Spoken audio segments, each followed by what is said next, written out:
ओम श्री साईनाथाय नमः। ओम श्री साईनाथाय नमः। ओम श्री साईनाथाय नमः। सभी साई भक्तों को, श्रोताओं को नमस्कार। कथा प्रारंभ करते हैं। पिछले भाग में आपको सुनाया था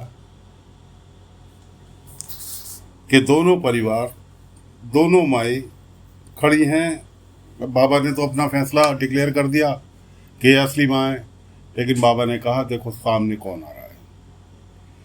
देखा तो पागलों की अवस्था में उस गरीब महिला का पति और साथ में वो पति पत्नी जिसके हाथ ठीक करने के लिए बाबा पहुंचे थे ध्यान योग में जाके।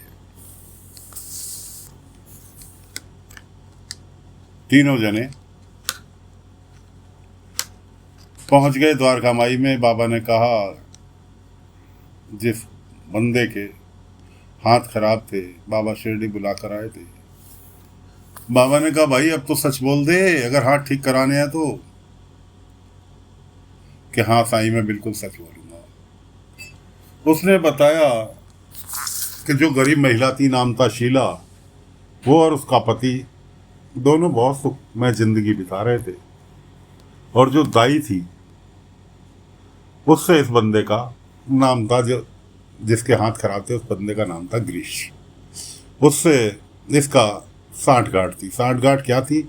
वो दाई बच्चे जनने के लिए जाती थी घरों में और वहां से सामान चुरा के लिए आती थी। जितनी बड़ी दाई थी वो उतनी बड़ी चोर भी थी। सामान चुरा के लिए आती थी और ग्रीश उसका सामान शहर में जाके बेचता था। किसी के सोने का लॉकेट ले आई, किसी की सोने की चेन ले आई, वो सामान ग्रीश जाकर बेचता था बाजार में। अब दाई ने जो था ग्रीश से कहा कि भाई ये छोटी छोटी चोरी करने से ग्रीश कोई फायदा नहीं, मेरे दिमाग में बहुत बड़ा प्लान है कि बहुत बड़ा हाथ मारती हूँ ताकि कि बार बार ये काम ही ना करना पड़े। कैसा है? शीलाबाई जो गरीब महिला थी, दाई इसके पड़ोस में ही रहती थी, कि इसके 2 बच्चे हैं पेट में और आजकल में डिलीवरी होने वाली है। एक बच्चा मैं तुझे दूंगी,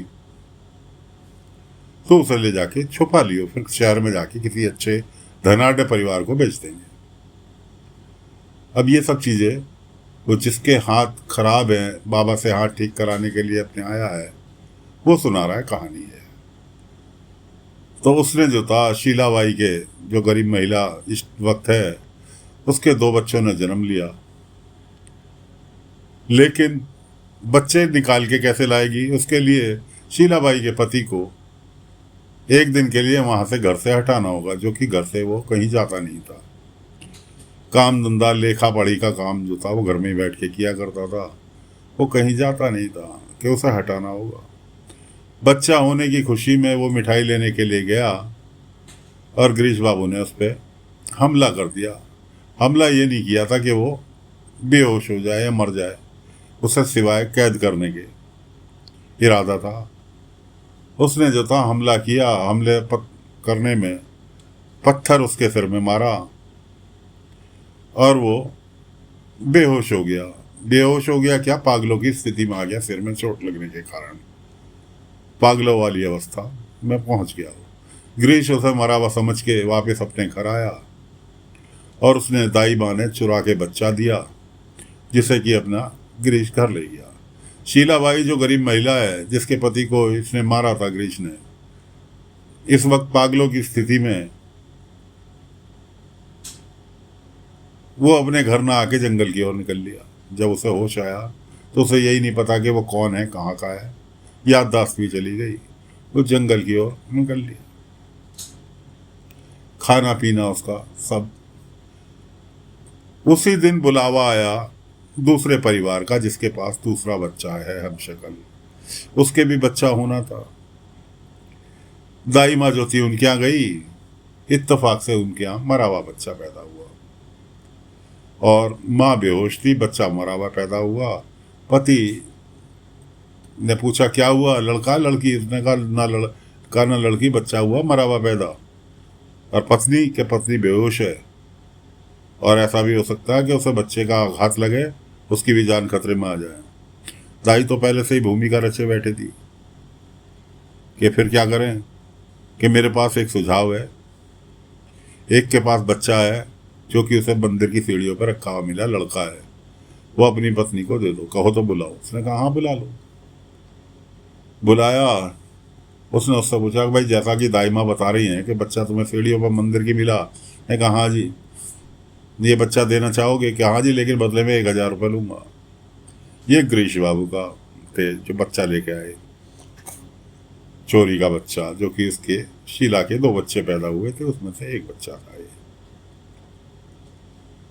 ले आए, दे दिया हजार, उसने 1,000 रुपये दे दिए, बच्चे पलने बड़े होने लगे। अब मेल तो ऊपर वाले को एक ना एक दिन मिलाना है, ऊपर वाला तो कभी किसी के साथ में अन्याय नहीं करता, इसलिए मेल मिलाने के लिए दोनों ही परिवार एक ही समस्या को लेकर बाबा के पास पहुंच गए। बाबा ने सारे के सारे तार एक साथ एक के बाद एक जोड़ते चले गए कि अब तो प्रूफ भी मिल गया, किसने चुराया, किसने क्या किया। अब दोनों बच्चे सामने। शीला कहने लगी, जो गरीब महिला थी, कहने लगी साईं, अब जब बच्चे मिल ही गए हैं, दोनों बच्चे, मुझे पता ही चल गया है कि दोनों बच्चे मेरे ही है, तो फिर साईं मैं दोनों बच्चों के बिना कैसे रह पाऊंगी? एक माँ कैसे रह पाएगी अपने बच्चे से अलग? कुछ तो करो साईं। अब उसके अंदर बुराई निकाल रहे थे, जो धनाढ़ महिला का पति था उसके अंदर बुराई निकाल रहे थे, तुमने क्यों? तुमने कहा भाई मेरी कोई गलती नहीं, मैंने तो एक अनाथ बच्चे को सहारा दिया था। बाबा ने कहा बिल्कुल सही कह रहा है, इसने तो एक अनाथ बच्चे को सहारा देने की उम्मीद से अपने यहाँ रखा और उसे अपने बच्चे की तरह पाला, तो इसमें इसकी क्या गलती है? खैर शीला कहने लगी कि साईं कुछ तो करो, कि कुछ तो रास्ता निकालो। बाबा ने कहा अच्छा ठीक है। बाबा गए धूनी के पास, धूनी से थोड़ी सी राख निकाली और लाकर उसका पति जो पागल हो गया था उसके माथे पे लगाई, और कुछ ही क्षण बीते होंगे कि वो अपने पूरे होशोहवास में वापस दुनिया में आ गया। अपनी पत्नी को देखा, दोनों गले मिले, उसके बाद क्षमा याचना हुई कि मैं तो आज इतने दिन बाद अपने होश में आया हूँ, मुझे पता ही नहीं कि मैं कहाँ था, कैसे था। खैर अब वो पति पत्नी दोनों मिल गए। वो पत्नी ने बताया ये दोनों बच्चे हमारे ही हैं। खैर बाबा ने कहा शीला ये तुम्हारा गुनहगार है, अब तुम बताओ क्या करना है, क्या सजा देनी है, माफ करना है या सजा देनी है? दोनों पति पत्नी कहने लगे कि साईं अंधे को क्या चाहिए आंखें, मेरी याददाश्त वापस आ गई, मैं वापस अपनी दुनिया में आ गया, मुझे किसी को कोई सजा नहीं देनी, इसने जो किया इसकी सजा इसने भुगती, ये उन हाथों से काम ही नहीं कर पाया आज तक, कि साईं हो सके तो इसके भी हाथ ठीक कर दो। खैर बाबा ने जाके उसके हाथ छुए, उसके हाथ दोनों काम करने लगे। अब समस्या ये आई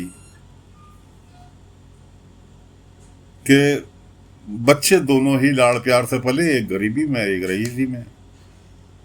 अब ना तो रईस महिला जो थी वो देना चाह रही थी बच्चा, कि साईं रास्ता निकालो, कुछ तो रास्ता निकालो, मैंने भी बड़े प्यार से इसे पाला है कि मैं भी इसका बिछोड़ना नहीं चाहती। यही वर्ड शीला बोल रही थी, गरीब वाली महिला। बाबा ने कहा भाई तुम रईस व्यक्ति जो था उससे कहा कि भाई तुम बहुत दिनों से मुनीम की तलाश में हो कि कोई काम धंधा में हाथ बटाने के लिए मुनीम मिल जाए, और इसका पति जो है बहुत अच्छा मुनीम है, अपनी याददाश्त जाने से पहले ये मुनीम का ही काम करता था, इधर उधर से ठोके काम घर में लाके किया करता था। अब रास्ता यही है कि बहुत बड़ा तुम्हारा मकान है, मुनीम का इसे नौकरी दे दो, ये और इसे अपने यहाँ रहने के लिए एक कमरा दे दो, काम भी करेगा और दोनों बच्चे एक साथ ही रहेंगे। सबको बाबा का प्रस्ताव समझ में आया, सहमति से सिर हिलाया और साईनाथ महाराज की जय बोल के प्रस्थान के लिए निकल लिए। बाबा का शुक्रिया अदा किया कि साईं आपने 8 साल से बिछड़े हुए 2 बच्चों को मिला दिया, उनके माँ बापों को मिला दिया।